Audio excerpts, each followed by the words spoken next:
What's up, everybody? I'm Flash. This is One Man's Opinion, the show where we cover just about everything. And today, it's been a long time coming. I've been talking about Geoff Narrates for a long time. I've had a few of you request this multiple times. I'm still not exactly sure how this is going to go. I hope it goes really, really well because I'm very interested to hear Geoff read The Raven, in this case, by Edgar Allan Poe. This will be kind of an experiment. It's going to be very important that you all give me feedback in the comments below. Did it work? Did it not work? Should I do another one? Should I not do another one? We'll see what the numbers look like. We'll see what the comments look like. And if it's worth doing again, we'll do it again. But we're going to give anything a shot. So here we go. Let's see what Geoff brings to his own rendition of The Raven. Once upon a midnight dreary, while I pondered, weak and weary, over many a quaint and curious volume of forgotten lore. While I nodded, nearly napping, suddenly there came a tapping, as of someone gently rapping at my chamber door. "'Tis some visitor," I muttered, tapping at my chamber door. Only this, and nothing more. Geoff's voice, in particular, I think lends itself to the horror genre. Certainly The Raven, probably his most popular work ever. And to hear Geoff's delivery on it, I appreciate that he's taken his time with it. I think that given the source material and given what The Raven is, the slower the better almost. You want to really take time to hear the words, listen to what's being said, and to take it all in. Let Poe paint the picture. Geoff being the instrument in this case that delivers that picture. And I think Geoff is doing an excellent job with that so far. Distinctly I remember, it was in the bleak December, and each separate dying ember wrought its ghost upon the floor. Eagerly I wished the morrow, vainly I had sought to borrow from my books surcease of sorrow, sorrow for the lost Lenore, for the rare and radiant maiden whom the angels named Lenore. And the silken, sad, uncertain rustling of each purple curtain thrilled me, filled me with fantastic terrors never felt before, so that now, to the still beating of my heart, I stood repeating, "'Tis some visitor entreating entrance at my chamber door. Some late visitor entreating entrance at my chamber door. This it is, and nothing more." Had an ad right there anyway, so I'll take this opportunity to say I love how relatable.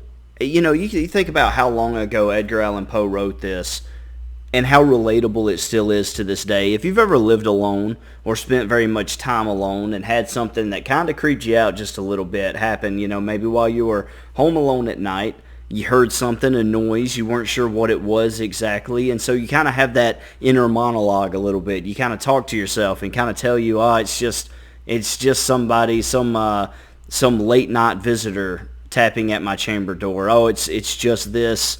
The curtains are fluttering. It thrilled him. He had all these moments that he's at that heightened sense when you kind of get spooked in the middle of the night, and now you're noticing every little thing, the curtains, the door, the sounds, the creaks, every little thing that happens, your attention is heightened in that moment. And he's trying to self-explain it away. It's no big deal. He just lost Lenore. And so, far be it from me to speak on how brilliant Edgar Allan Poe is, because it's been done by many others who are much more eloquent than I am. Geoff's delivery of it, again, is rock solid. I think he picked up the pace where he needs to pick up the pace. There's that heightened sense of urgency right there as he's starting to notice these things. You kind of feel it as the character in the story, as his awareness is heightened and he's kind of self-explaining. You heard Geoff almost speed up, as if that anxiety was building. Everything's kind of building and it's getting faster and faster. Presently my soul grew stronger, hesitating then no longer. "Sir," said I, "or madam, truly your forgiveness I implore. Found his but the guts. fact is I was napping, and so gently you came rapping, and so faintly you came tapping at my chamber door." You ever notice how when you're startled, you might over-explain, your mouth kind of your mouth kind of says more than necessary. That's what this reminds me of right here. Listen to him one more time as he starts to explain. Oh, I was napping, and that's why I reacted this way. You were just knocking so softly that I just, it startled me as I woke up. I love that. I implore. But the fact is I was napping, and so gently you came rapping, and so faintly you came tapping at my chamber door. That I scarce was sure I heard you. Here I opened wide the door. Darkness there, and nothing more. That's when you start getting creeped. Deep into that darkness peering, long I stood there, wondering, fearing, doubting, dreaming dreams no mortals ever dared to dream before. But the silence was unbroken, and the stillness gave no token, and the only word there spoken was the whispered word, Lenore. This I whispered, and an echo murmured back the word, Lenore. Merely this, and nothing more. So he's got Lenore on his mind, right? And I know this is becoming more of a reaction to the Raven than Geoff himself, but I can say that Geoff's delivery is spot on a number of times, and not really add anything to the reaction. So just talking about the Raven a little bit, I love that he's got Lenore on his mind, and so he's heard this tapping. And now that he goes to the door and he doesn't see anybody, he whispers, Lenore? As though he's expecting a visit from her. He's already on edge, and now his imagination's starting to play with him a little bit. Back into the chamber turning, all my soul within me burning, soon again I heard a tapping, something louder than before. Surely, said I, surely that is something at my window lattice. Let me see then what the rat is, and this mystery explore. Let my heart be still a moment, and this mystery explore. 'Tis the wind, and nothing more. Okay, the second explanation comes down right there. Okay, all right. There was nothing at the door. Surely that's coming from the window then. It must be at the window lattice. It's just the wind. It's just the wind, nothing more. I'm going to go check it out. I'll get there. I'll see that it's just the wind, and I'll put this mystery to bed. It's that rational thinking. It's as you sit there and try to rationalize that fear gripping at you in that cold dark night, man. It's such a beautiful picture, and Geoff's delivery here is adding to those words. It's one thing to read it, but this is how it should be read, is what I think my favorite thing about this so far with Geoff is. He is delivering it in such a way that it should be read. Open here I flung the shutter, when, with many a flirt and flutter, in there stepped a stately raven of the saintly days of yore. Not the least obeisance made he, not a minute stopped or stayed he, but with mane of lord or lady, perched above my chamber door, perched upon a bust of Pallas, just above my chamber door, perched and sat, and nothing more. So he's found, Then the ebony bird now he's found the source of the tapping. And see, what I love there is that he was wrong again. It wasn't just the wind. It wasn't just his imagination. It wasn't his long-lost love, Lenore. It's just something that's very real to me, because it's always like the last thing you expect on these lonesome, creepy nights, right? You get up, you go searching, cutting lights on, you're cutting lights on, going through the house, you're looking around, you're spooked, It's never what you think it's going to be. He thought, man, it's just the wind. It wasn't even the wind. Then the ebony bird beguiling my sad fancy into smiling, but the grave and stern decorum of the countenance it wore. Though thy crest be shorn and shaven, thou, I said, art sure no craven, ghastly grim and ancient raven wandering from the nightly shore. Tell me what thy lordly name is on the night's Plutonian shore. Quoth the raven, nevermore. Much I marveled this ungainly fowl to hear discourse so plainly, though its answer little meaning, little relevancy bore. For we cannot help agreeing that no living human being ever yet was blessed with seeing bird above his chamber door, bird or beast upon the sculptured bust above his chamber door, with such a name as nevermore. I love that he talked to the animal, because that's so typical. If you walk outside and you see like maybe a stray dog or something, you say, hey man, hey buddy, what are you doing here? Hey, how did you get out here, friend? You talk to animals. It happens all the time. But to get a response is unexpected. And so he says, even though the word was simply nevermore, it's a strange name. He asked the bird his name, and the bird replied nevermore. And it was like, yeah, that's a strange name, and it doesn't tell me much. But the bird responded. No matter how simple, the bird's name is nevermore, or at least that's what he thinks so far. And so that to me, again, the realism there, the rationale that we go through in our everyday lives, I think the picture that is painted is incredibly accurate. And I think that adds to the edge of the story just a little bit, because you can easily put yourself in Poe's place, in this main character's place. If it's not Poe, then, whoever the character is he's writing about here. Bird or beast upon the sculptured bust above his chamber door, with such a name as nevermore. But the raven, sitting lonely on that placid bust, spoke only that one word, as if its soul in that one word he did outpour. Nothing farther than he uttered, not a feather than he fluttered, till I scarcely more than muttered, other friends have flown before, on the morrow he will leave me as my hopes have flown before. Then the bird said, nevermore. So he's saying, well, this bird's going to leave me. Other people have come and gone. Other animals have come and gone. He'll leave in the morning. And then the bird says nevermore. And so now it kind of strikes you like, okay, nevermore kind of sounds like an answer. It kind of sounds like I'm never leaving a little bit. And so that chill kind of comes back to you, because it's almost like it lost that edge. Okay, it's a bird.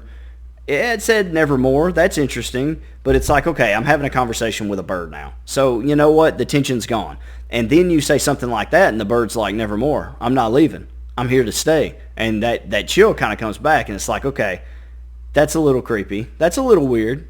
Is it going to get weirder? Startled at the stillness broken by reply so aptly spoken, doubtless, said I, what it utters is its only stock and store. That Caught rationale. from some unhappy master, whom unmerciful disaster followed fast and followed faster, till his songs one burden bore, till the dirges of his hope that melancholy burden bore, of never, nevermore. So now he's rationalizing that. He's saying, okay, so the bird only knows one word. That's all it is. He wasn't responding to me. It wasn't an answer to my sentence or to my question or what I was saying. He wasn't responding to me. He just knows one word. He probably had a master, some rundown dude who just said the word a lot until it got so stuck in the bird's brain that that's all the bird's saying. It doesn't even sing a song anymore. It just says nevermore. Okay, no big deal. Got it. I've got it all. I'm working it out, okay? No reason to be freaked out. Just, shake it off. No problem. But the raven, still beguiling all my sad soul into smiling, straight I wheeled a cushioned seat in front of bird and bust and door. Then, upon the velvet sinking, I betook myself to linking fancy unto fancy, thinking, what this ominous bird of yore, what this grim, ungainly, ghastly, gaunt, and ominous bird of yore meant in croaking, nevermore. And I like that too, because he's like, you sometimes you get creeped out and you explain it, and you sit down and you're like, all right, it's chill, and so you sit there, and then your brain does that thing where it goes, hey, yeah, man, but what if? You know what I'm saying? And then you're like, no, we're not gonna play that game. I gotta get some sleep tonight. And then your brain goes, hey, man, yeah, but that's all good, but what if?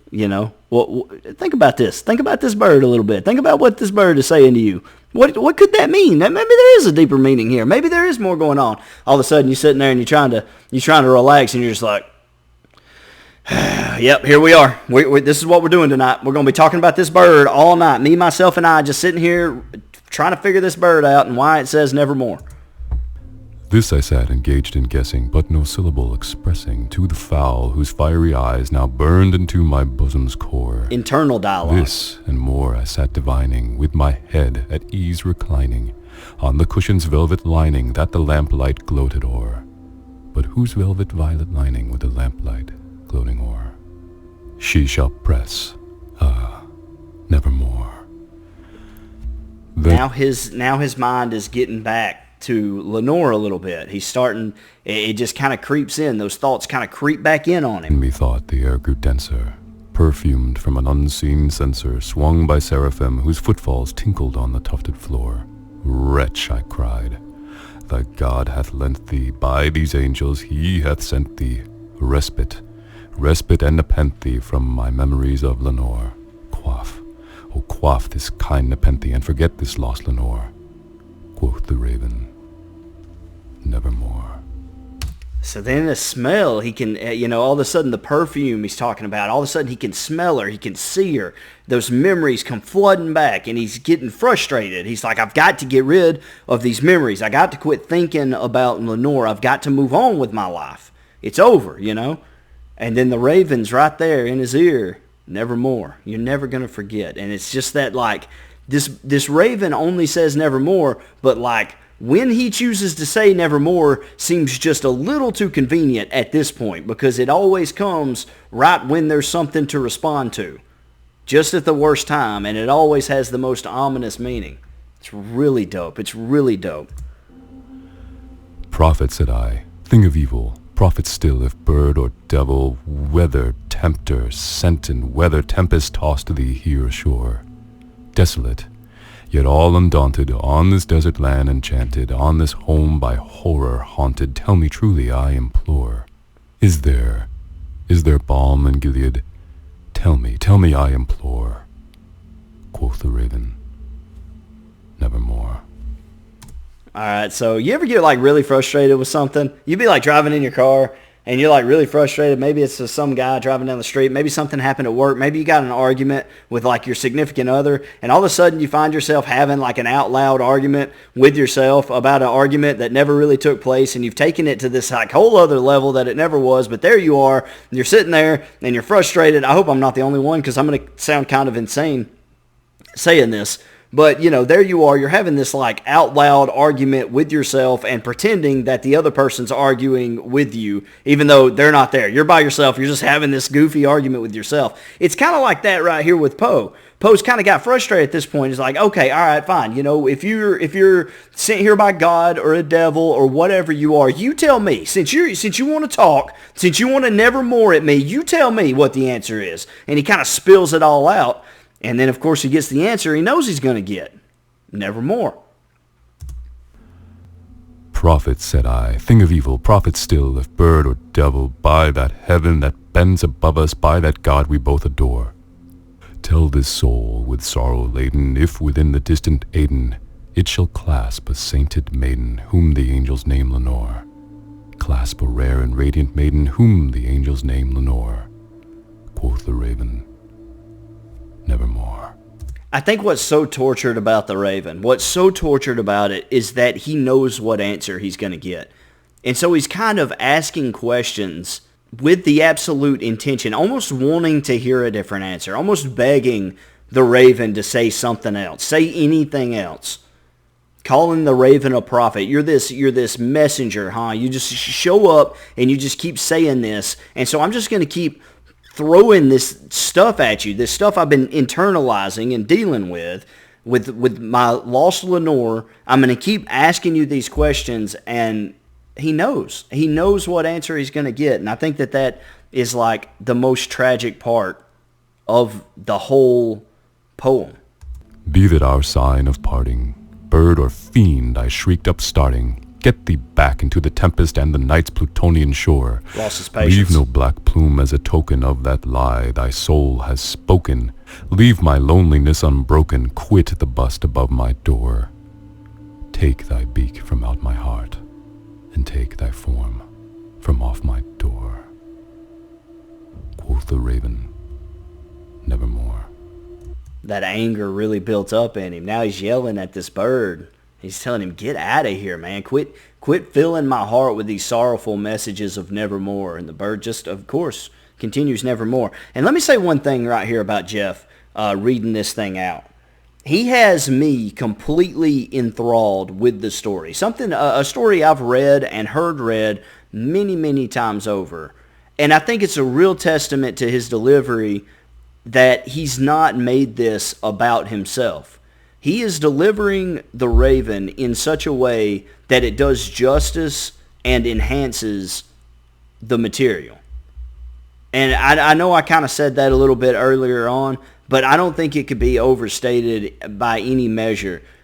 What Geoff has done here is lended his amazing deep voice to give this chilling, powerful representation of what is already a chilling and powerful poem, and done it in a way that you're not focused on him, but instead you're focused on the words that are coming out, and it's perfectly painting a picture for a story, a poem that was written long enough ago that if you sat down and read it by yourself, you may find yourself having a hard time understanding exactly what's going on at certain times because of the language difference. You know, we don't talk like that anymore. And so it's not uncommon for people to sit down and read it and be like, I don't know what he's saying because it don't sound right. That's not how I talk. You know, it's normal for people to have that reaction. But I think listening to the way that Geoff is delivering this has really captured it, but also almost given it like a new life. Being able to hear it instead of read it,